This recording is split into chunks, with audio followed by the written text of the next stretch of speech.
Imagina o seguinte, front-end faz uma requisição para logar. Envia lá e-mail, senha, seja lá a maneira que ele logar. Magic Link, independente. Aqui no back-end tu vai ter uma rota, né, que vai tratar isso e vai fazer o processo de gerar o JWT. E aí o que acontece? Esse JWT, tu pode pegar, enviar ele pro teu front-end. Esse front-end pode salvar o JWT, por exemplo, 3 opções: memória, local storage, cookies. Quais são os benefícios e vantagens e desvantagens de cada uma dessas opções? Se eu salvar em memória, o que quer dizer memória? Memória quer dizer variável, comum, que ela não fica armazenada em qualquer lugar. Qual que é o benefício disso? É mais seguro, não precisa ter uma estrutura de storage ou qualquer coisa assim. Só que se a gente perder a memória da aplicação, a gente perde o JWT. E aí existem eu já vi algumas estratégias que o pessoal tem, junto com o JWT tem o refresh, né? Token, que ele faz atualização, o pessoal salva somente o refresh token num sistema de storage, por exemplo, salva só o refresh token no local storage, ou nos cookies, por exemplo, e o JWT deixa em memória. E aí o que acontece? Quando inicializa a aplicação, se ele vê que ele não tem o JWT em memória, ele usa o refresh token para requisitar um novo JWT para o backend. Mas beleza, não é o ponto que eu quero trazer aqui. Local storage só vai ser acessível client-side, então se tu estiver utilizando um Next da vida, até um Remix, ou qualquer framework que lide com server-side rendering, essas coisas assim, tu vai querer na maioria das vezes utilizar cookies, até porque cookies tu tem um controle um pouquinho maior de segurança.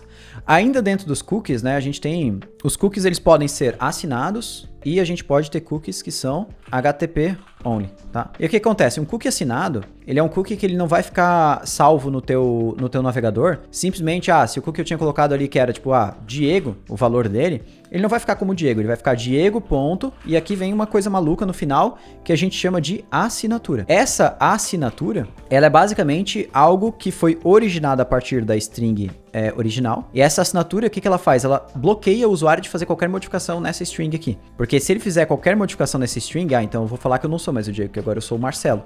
Essa assinatura não vai mais bater com o Marcelo e vai falar que o usuário está fazendo uma ação maliciosa, digamos assim. Beleza, então isso aqui é a assinatura. E nós temos cookies que são HTTP only. Cookies que são HTTP only, eles não são acessíveis através da API Document Cookie, ou seja, elas deixam o cookie não ser acessível via client-side. Isso aqui pode acabar sendo bom para ti ou sendo ruim. Depende que tipo de aplicação que tu está construindo. Na maioria das aplicações que são com React, onde tu vai ter client-side rendering, você não quer utilizar HTTP only porque você talvez queira acessar os cookies client-side. Perfeito, tudo bem, já falamos sobre isso. E agora a questão do JWT em si, né? O que eu posso fazer? E aí, tudo são trade-offs, tá? Tudo nessa questão de autenticação são trade-offs. O back-end, ele tem a opção de enviar o JWT, como a gente falou aqui, para o front-end. O front-end salva isso aqui em algum storage e o front-end vai enviar esse JWT em toda requisição para o back-end. Perfeito? Isso aqui é uma estratégia. Outra estratégia que pode ser utilizada, mas abre brecha para algumas outras coisas que a gente vai ter que se preocupar, é o seguinte. Nós podemos, aqui no back-end, salvar o cookie. Então, aqui, por exemplo, quando ele gera o JWT, ao invés de enviar para o front-end, eu posso salvar direto no meu back-end, na parte dos cookies do back-end, esse JWT. E aí o que acontece? Como eu salvei nos cookies do back-end, ou seja, no domínio do back-end, quando o meu front-end fizer uma requisição para o meu back-end, o back-end já tem aquele JWT salvo nos cookies. Ou seja, ele não precisa receber o JWT via header, né, nos cabeçalhos ali, do autenticação bearer, confundi tudo, mas a autenticação ali no token, né? Porque ele já tem isso salvo nos cookies do próprio back-end. Só que o que é o problema disso aqui? Quando o back-end quando o front-end não precisa enviar o JWT em cada requisição lá para o back-end, a gente cai num problema comum que é CSRF, que é o famoso Cross-Site Request Forgery.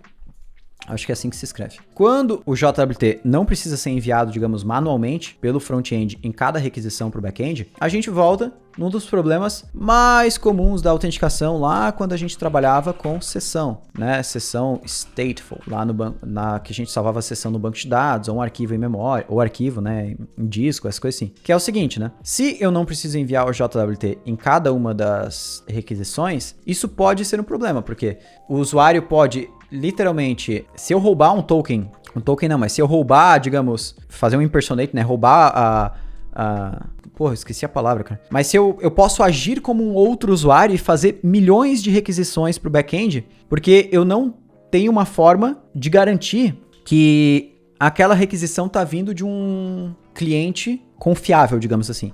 E aí no Cross-Site Request Forgery, o que a gente faz? A cada requisição feita para o back-end, a gente devolve um one-time token. Ou seja, cada requisição feita para o back-end, ela devolve um token aleatório. Esse token precisa ser enviado na próxima requisição para validar que é confiável. Se a gente quer resolver esse problema aqui, a gente precisa seguir por isso. E é por isso que, na maioria das aplicações front-end, o mais aconselhado é o quê? Salvar o JWT nos cookies e enviar em cada requisição. Ou seja, escrevi tudo isso aqui para vocês para mostrar que, na maioria das vezes, o que tu quer seguir? É JWT, salvo no front-end, nos cookies, enviado em cada requisição. Na maioria das vezes isso aqui é o melhor. E aí tu pode usar essa estratégia de um cookie assinado, caso não seja um JWT, a informação esteja no outro formato, ou seja, o usuário não vai conseguir modificar ela.